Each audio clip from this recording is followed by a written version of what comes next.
नमस्कार। आप सभी का भक्ति ज्ञान केबी चैनल पर स्वागत करती हूँ।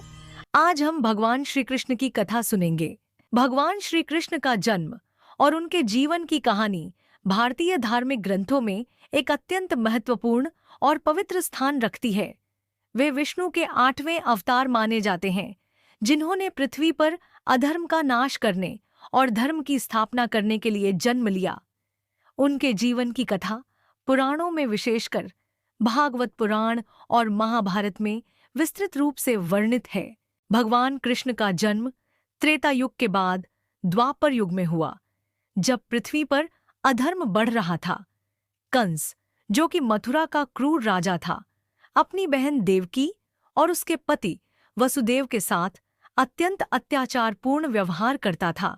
उसे एक आकाशवाणी से यह सुनने को मिला कि देवकी का 8वां पुत्र उसकी मृत्यु का कारण बनेगा। यह सुनकर कंस ने देवकी और वसुदेव को कारागार में डाल दिया और उनके प्रत्येक नवजात शिशु को जन्म के तुरंत बाद मारने का निर्णय लिया। देवकी और वसुदेव को जेल में रखते हुए कंस ने उनके सभी 7 बच्चों को जन्म के समय ही मार डाला। परंतु जब देवकी ने अपने 8वें पुत्र को जन्म दिया तो अद्भुत घटनाएं घटी। भगवान विष्णु ने स्वयं वसुदेव और देवकी के सामने प्रकट होकर कहा कि वे उनके पुत्र के रूप में अवतार ले रहे हैं और उन्हें कंस के अत्याचार से मुक्ति दिलाएंगे। फिर उन्होंने वसुदेव को निर्देश दिया कि वे उस बच्चे को गोकुल में नंद और यशोदा के घर पहुंचा दें। भगवान श्री कृष्ण का जन्म भाद्रपद मास की अष्टमी तिथि को आधी रात के समय हुआ, जिसे जन्माष्टमी के रूप में मनाया जाता है।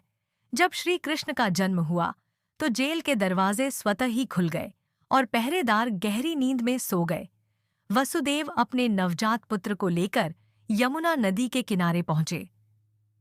यमुना नदी के किनारे का मार्ग भी भगवान की कृपा से सुगम हो गया। वहां से वे गोकुल में नंद बाबा के घर पहुंचे, जहां उन्होंने कृष्ण को यशोदा के पास छोड़ दिया और वहां से नंद बाबा की पुत्री को लेकर वापस कारागार लौट आए। जब कंस को सूचना मिली कि देवकी का 8वां पुत्र जन्म ले चुका है, तो वह तुरंत उसे मारने के लिए आया। लेकिन जब उसने उस बच्चे को देखा तो वह एक दिव्य कन्या में परिवर्तित हो गई और आकाश में उड़ गई। उस कन्या ने कंस को चेतावनी दी कि उसका मृत्यु अब भी निश्चित है, क्योंकि वह बच्चा पहले ही सुरक्षित स्थान पर पहुंच चुका था। कृष्ण का बचपन गोकुल और वृंदावन में बीता, जहां नंद बाबा और यशोदा माता ने उन्हें अपने पुत्र की तरह पाला। कृष्ण का बाल्यकाल लीलाओं और अद्भुत घटनाओं से भरा था। उन्होंने अपने बालपन में कई चमत्कार दिखाए, जैसे कि पूतना वध, जो एक राक्षसी थी और जिसे कंस ने कृष्ण को मारने के लिए भेजा था। कृष्ण ने मात्र एक बालक के रूप में पूतना का अंत कर दिया।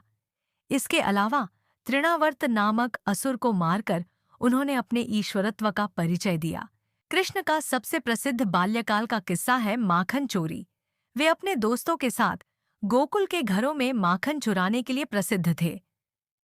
यशोदा उन्हें माखन चुराने के लिए कई बार पकड़ने का प्रयास करती, लेकिन कृष्ण अपने नटखट स्वभाव से हर बार बच निकलते। एक बार यशोदा ने उन्हें माखन खाते हुए रंगे हाथों पकड़ लिया और उन्हें सजा देने के लिए उन्हें ओखल से बांध दिया। इस घटना को दामोदर लीला के नाम से जाना जाता है। कालिया नाग का वध। यमुना नदी में एक समय कालिया नाम का एक वैशैला नाग रहने लगा, जिसके कारण पानी दूषित हो गया और आसपास के लोग और पशु परेशान होने लगे। कृष्ण ने कालिया नाग के साथ लड़ाई की और उसे परास्त कर दिया। उन्होंने उसके फनों पर नृत्य किया और उसे यमुना से बाहर निकलने पर मजबूर कर दिया। इस घटना से कृष्ण की ख्याति और बढ़ी और वे गोकुल के रक्षक के रूप में पूजे जाने लगे। कृष्ण की एक और प्रसिद्ध लीला गोवर्धन पर्वत से जुड़ी है। गोकुल के लोग हर साल इंद्रदेव की पूजा करते थे, ताकि उन्हें अच्छी वर्षा मिले और खेती सफल हो। कृष्ण ने लोगों को समझाया कि इंद्र की पूजा के बजाय उन्हें गोवर्धन पर्वत और प्रकृति की पूजा करनी चाहिए, जो उनकी असली पोषण करता है। इंद्र को यह बात पता चली तो क्रोध में आकर मूसलधार बारिश शुरू कर दी। तब कृष्ण ने अपने छोटे से हाथों से पूरा गोवर्धन पर्वत उठा लिया और गांव के लोगों को उसकी छाया में सुरक्षित रखा। इस घटना से कृष्ण को गोवर्धनधारी के रूप में पूजा जाने लगा। जब कृष्ण ने युवावस्था में प्रवेश किया तो मथुरा में कंस के अत्याचार चरम पर था। कंस ने उन्हें मथुरा बुलाने के लिए एक योजना बनाई और वहां पहुंचते ही उन्हें मारने का षड्यंत्र रचा। परंतु कृष्ण और उनके भाई बलराम ने सभी षड्यंत्रों को विफल कर दिया। उन्होंने मल्ल युद्ध में कंस के प्रमुख पहलवानों चाणूर और मुष्टिक को पराजित कर दिया। अंततः कृष्ण ने कंस का वध किया और मथुरा के लोगों को उसके अत्याचार से मुक्त किया।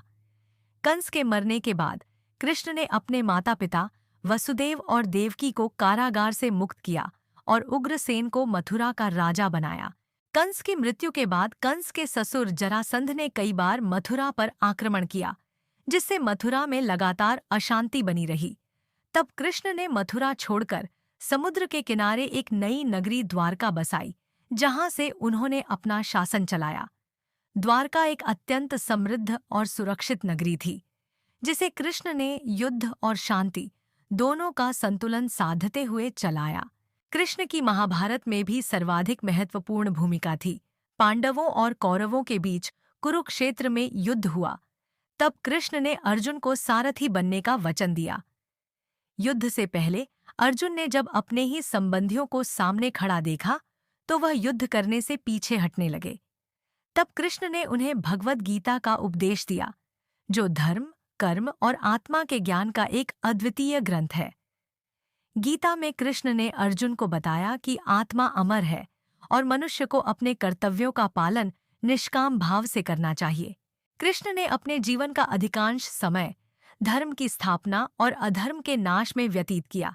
महाभारत युद्ध के बाद जब यदुवंशियों के बीच आपसी संघर्ष बढ़ गया तो कृष्ण ने उसे रोकने का प्रयास नहीं किया, क्योंकि यह भी उनके जीवन के अंत का एक अंग था।